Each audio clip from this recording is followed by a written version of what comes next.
요한계시록 7장 9절 12절 말씀을 아까 읽었습니다. 이 속에 보면 마지막 때에 우리가 하나님을 예배할 때 어떤 모습으로 예배할 것인가가 그려져 있습니다. 각 나라와 족속과 백성과 방언에서 아무도 능히 셀 수 없는 큰 무리가 함께 하나님을 찬양하고 예배합니다.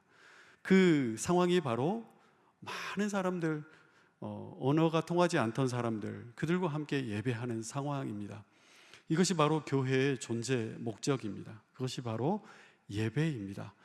성경에 보면 우리의 죄악으로 말미암아 많은 저주가 우리에게 임한 것을 알게 되는데요, 하나님께서는 이 많은 저주가 상쇄되도록 아브라함을 축복하시고 또 하나님의 사람들을 축복하시면서 우리에게 하나님의 생명의 복이 흘러가게 하셨습니다.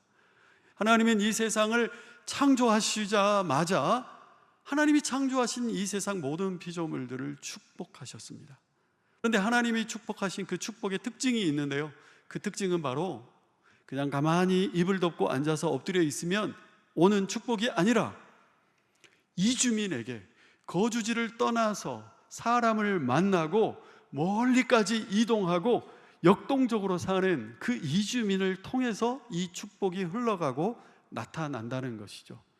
또 이 저주들은 바로 하나님의 축복으로 말미암아 다 상쇄되고 다 해결되었습니다. 그러므로 여러분, 특별히 예수 그리스도를 믿는 우리 크리스찬 성도님들, 여러분, 우리가 두려워하지 말고 하나님의 그 축복과 성령의 능력이 우리에게 있다는 것을 기억하시고 적극적으로 누구를 만나든지 그에게 복이 되도록 우리가 복으로 살자는 것이죠.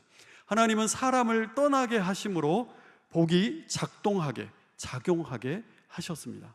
이 속에 하나님의 계획, 하나님의 모략이 숨어 있습니다. 방금 그 그림은 바로 이것을 표현해 놓았습니다. 하나님이 창조하시고 창조한 모든 피조물을 축복하시고 또 아담과 하와가 범죄했지만 범죄한 인류의 그 죄악을 해결할 수 있는 약속의 구원의 약속을 언약으로 주셨고, 노아와 아브라함과 모세와 다윗과 이스라엘 모든 민족을 통해서 하나님께서는 계속해서 이 인류 구원의 약속을 잊어먹지 않도록 구약 성경에 계속해서 말씀하고 언약하셨습니다. 또 제사 제도를 통해서 선지자와 예언자들을 통해서 계속해서 우리에게 새 생명을 주셨고 우리를 구원하신다는 그 언약의 약속을 잊지 않게 하셨습니다. 그런데도 불구하고 이스라엘 백성들은 어떻게 했습니까? 여전히 죄악 가운데 있었고 여전히 하나님의 말씀 가운데 순종하지 못했습니다. 그래서 이제 에레미야 선지자를 통해서 새 언약이 너희에게 주어질 것이다 라고 이야기하고 그 약속의 말씀대로 예수 그리스도께서 이 땅에 오셨습니다. 그런데 이 전파 방식이 독특하다는 거죠. 성경을 보면 그냥 가만히 있는 사람들을 통해서 전파하지 않으셨습니다.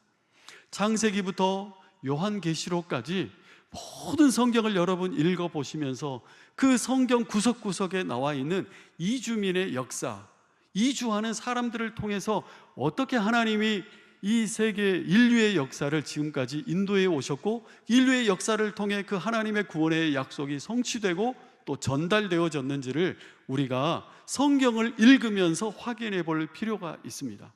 에덴 동산에 쫓겨나는 아담과 하와를 통해서 하나님께서는 그들을 쫓아내심으로 이주하게 하셨습니다. 동생을 죽인 가인을 통해서 그 가인이 유리하는 자가 되어서 곳곳을 돌아다니면서 그가 또 하나님에게 어쨌든 쓰임받게 하셨습니다. 그리고 노아와 그 가족들을 통해서 이들로부터 사람들이 온 땅에 퍼지니라 라는 말씀을 우리가 읽어보면 알 수 있듯이 전 세계 인류가 이 땅끝까지 퍼지면서 하나님은 이동하게 하셨고 이주하게 하셨습니다. 그리고 한 곳에 뭉쳐있는 것이 나의 뜻이 아니다라는 것을 바벨탑 사건을 통해서 우리가 분명하게 또 알게 됩니다. 아브라함의 이야기, 하갈과 이스마엘의 이야기, 그리고 요셉을 통해 그의 가족들을 통해 이집트에서 많게는 250만, 약 200만 명의 거대한 민족이 되게 하시고, 또 이들이 출애굽 사건을 통해서 다시 약속의 땅으로 들어가게 하시고, 그곳에서 하나님께서는 한 민족이 거룩한 민족이 되게 하셨는데, 앞에서도 말씀드린 것처럼 이 민족이 그 약속을 실천해내지 못하고 순종하지 못함으로 자기들만 우리만 선택받은 백성이라고 생각하고, 하나님의 그 구원의 약속을 모든 민족에게 전하지 못하는 그런 실수를 하게 되죠. 그랬을 때 하나님은 또 흩으십니다. 그래서 그 흩어진 곳에서, 그 바벨론 땅에서 다니엘은 궁전 안에서, 그 제국의 똑똑한 사람들은 다 모인 그 궁전 안에서 그 똑똑한 사람들에게 하나님의 모습을 보여주는, 다니엘 스스로가 보여주는 그런 역할을 하게 하십니다. 그리고 또 그 밖에서는요, 노예로 잡혀오고 이주 노동자로 바벨론 땅에, 제국에 잡혀온 수많은 이스라엘 그 잡혀온 사람들에게 그발 강가에서, 또 그 채찍 맞고 노동하는 곳에서 그 상처받은 이주 노동자들에게 에스겔은 하나님의 말씀을 전하고 구원의 약속을 전하는 사명을 감당하게 됩니다. 마태복음 1장에 보면 예수님의 족보가 나오죠. 예수님의 족보 속에는 5명의 여인들의 이름이 나오는데, 그 중에 2명 라합과 룻을 우리가 눈여겨볼 필요가 있습니다. 이 여자분들은 이스라엘 여자들이 아니었어요. 이방 민족이었습니다.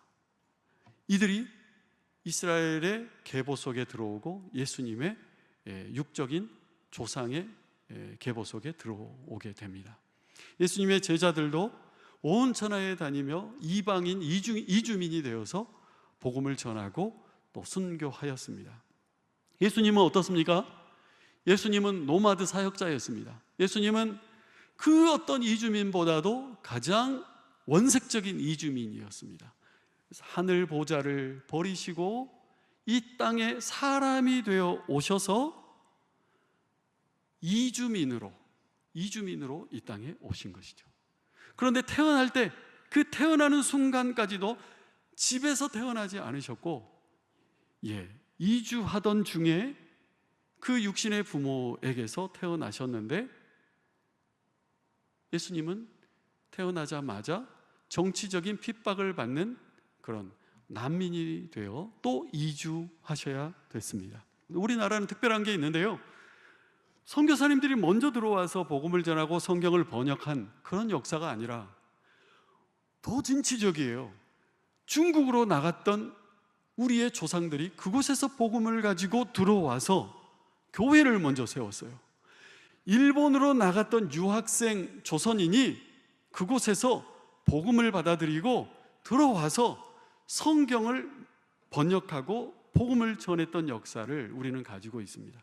그래서 우리 대한민국의 기독교, 한국의 교회는 다른 곳에 교회와는 다른 더 진취적이고 적극적인 자발적 이주민에 의해서 복음을 받아들인 역사가 있습니다. 그런데요, 초창기에 그렇게 복음을 가지고 들어왔던 사람들, 우리 조선의 조상들처럼 이 나라에 적극적으로 들어와서 우리에게서 복음을 받고 우리에게서 그리스도의 사랑을 전달받는 그런 사람들이 대한민국에 지금 있습니다. 한국 땅에 살고 있는 260만 명의 이주민들이 있습니다. 그 사람들에게 우리가 어떻게 해야 할까요? 그들에게 복음을 전해야 합니다. 현재 3개월 이상 우리나라에 들어와서 살고 있는 이주민의 수가 260만 명입니다. 지난 3월 말까지의 통계인데요, 법무부 출입국 관리를 맡고 있는 국장님의 이야기를 제가 직접 대화를 나눠봤는데, 이분이 하시는 말씀이 2030년까지 우리는 500만 명의 외국인이 필요합니다 라고 말씀하시면서, 법무부에서는 500만 명의 외국인이 한국에 들어와서 장기적으로 체류하며 일을 할 수 있도록 법과 제도를 고쳐나가고 있고 그런 시스템을 만들어야 합니다, 만들고 있습니다, 그렇게 말씀을 하시는 걸 들었습니다. 중국에서 오신 분들, 베트남, 태국, 미국, 우즈베키스탄에서 오신 분들이 이렇게 너무너무 많이 살고 계시는 거죠. 한국은 어떻습니까? 한국은 급속도로 다인종, 다민족, 다문화 사회가 돼가고 있어요. 이것은 세계적인 현상이고 거대한 흐름입니다. 이주민 다문화 교회들은 눈에 띄게 폭발적으로 부흥을 하고 있어요. 서울 경기 지역에 러시아어로 예배드리는 교회들이 많은데요, 이곳에 목사님들만 모이는 세미나가에 목사님들이 200명 이상이 모입니다. 이분들은요 다 러시아어로 예배하는 교회의 목사님들이에요. 갑자기 교회가 200군데 이상이 지금 개척을 시작한 거예요. 그래서 이곳에 있는 성도님들이 서울 경기 지역만 모여서 연합 수련회를 하는데요, 그 수련회에 추석 기간 동안 1700명의 사람들이 명성교회 그 수양관에 모여서 2박 3일 수련회를 했습니다. 뿐만 아닙니다. 몽골, 태국, 또 필리핀, 여러 나라의 그 언어의 교회들이 모여서 예배를 하고 있는 것이 바로 요즘에 우리 한국 교회의 현실입니다. 우리는 그래서 그들과 함께 선교할 수 있습니다. 그냥 단순히 복음을 전해야 돼라고 하는 대사명을 이루기 위해서가 아니라요, 이 대사명을 이루기 위해서는 서로 사랑하라, 그리고 하나님을 사랑하고 이웃을 사랑하라 라고 하는 그 대계명을 체화해서 우리가 대사명을 감당해야 할 것입니다. 그들의 눈에 맞추어서, 그리고 멀리 있는 그 선교지를 생각할 것이 아니라 가까이 우리 옆에 와 있는 분들을 대상으로 그렇게 선교하는 것이죠. 이주민 선교는 적은 투자로 많은 효과를 거둘 수 있습니다. 조사를 해봤더니 그 사람이 본국에서 살 때보다 한국에 와서 이주민이 되었을 때 사람들의 마음은 6배에서 10배 이상 복음을 전할 때 받아들이는 그 확률이 높아진다고 합니다. 이것이 바로 복음 전도의 효과성입니다. 그리고 그들이 언젠가 다시 되돌아갔을 때 그곳에 선교사가 될 수 있습니다. 그곳에 복음 전하는 사람이 될 수 있습니다. 이 그래프는 한국에 얼마나 많은 외국인들이 점점 늘어나고 있는가, 그런 그래프들입니다. 저희 교회를 좀 보여드리겠습니다. 저희 교회 예배 끝나고 찍은 사진입니다. 저희 교회는 11개국에서 온 사람들이 모여서 함께 예배 드립니다. 그래서 저희가 이제 적극적인 선교를 하기 위해서 이주민 무료 진료를 정기적으로 하고 있고, 그리고 어린 아이들, 아까 말씀드린 것처럼 한국말을 못해서요, 한국 학교에 다니지만 학습이 되지 않아요. 그래서 초등학교 3, 4학년 되면 저는 바보인가 봐요, 저는 공부를 못해요, 그렇게 공부를 다 포기해요. 이런 아이들이 1000명 가까이 됩니다. 이곳에서 건물을 빌려서 저희가 예배도 드리고 학교를 운영하고 있고 이주민 센터도 하고 있고 무료 진료로 사역을 하고 있습니다. 여러분, 이주민에게 사랑을 주는 것, 이주민을 차별하지 않는 것, 이주민을 포용하고 환대하는 것은 바로 성령을 심는 것입니다. 썩어지지 않을 것을 심는 것입니다. 이 아이들에게 저희가 한국말을 가르치고 러시아어, 영어, 수학, 한자, 그리고 한국 사회에 적응하도록 상담을 하고 이 부모님들을 지속적으로 부모 교육을 하고 그렇습니다. 아이들이 75명 정도 학교에서 저희가 가르치는데요, 이 아이들이 너무너무 좋아해요. 한국 학교에 오전에 갔다가 오후에부터 저녁까지는 저희 학교로 오거든요. 너무너무 좋아하고요. 그래서 이제 뭔가 행사를 하면 부모님들도 함께 옵니다. 이 시 정현종 선생님이 쓴 시인데요, 한번 읽어봅시다. 시작. 사람이 온다는 건 실은 어마어마한 일이다. 그는 그의 과거와 현재와 그리고 그의 미래가 함께 오기 때문이다. 한 사람의 일생이 오기 때문이다.